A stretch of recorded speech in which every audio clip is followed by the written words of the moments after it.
Ce garçon est tellement étrange. Son cœur est en fait un poêle. Pour que son corps fonctionne normalement, il doit manger du bois chaque jour pour maintenir sa vie. Mais malheureusement, son père est un homme en bois. C'est le 8e anniversaire du garçon aujourd'hui. Et son père a préparé avec soin un moulin à vent pour son fils. Mais le garçon l'a pris et l'a mis dans sa bouche et a commencé à le manger. Par désespoir, le père a dû lui fabriquer un autre avion. Mais l'hélice a été mangée par son fils juste après que l'aile a été installée. Au fur et à mesure que le garçon grandissait, les objets dans la maison devenaient de moins en moins nombreux. Et même le mur a été mangé par lui.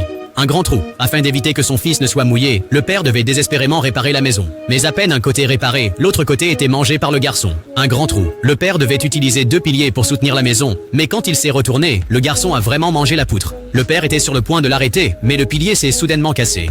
Le père. Voyant la collision, le père a sauté pour protéger son fils. La maison est instantanément devenue une ruine. Le père se sentait très triste. Le garçon regardait son père, le visage plein de culpabilité et de reproches envers lui-même. En regardant le dos usé de son père, le garçon a pris une terrible décision dans son cœur. Le lendemain, le père fut réveillé par un tonnerre. Il regarda autour de lui précipitamment, mais aperçut un faible feu sur la colline. Sans avoir le temps de réagir, le père courut précipitamment vers la colline. Mais à son arrivée, il vit son fils debout, immobile. Il s'avérait que le garçon ne voulait pas impliquer son père. Alors il exposa son poil à la pluie. Le père le regretta beaucoup. Il fit de son mieux pour souffler sur le poil de son fils. Mais peu importe ses efforts, son fils ne bougea toujours pas. Ah là, cette fois, le moulin à vent du garçon attira l'attention du père. Le père eut une idée. Il installa le moulin à vent sur la poitrine du garçon. Avec une brise, le fils ouvrit miraculeusement les yeux.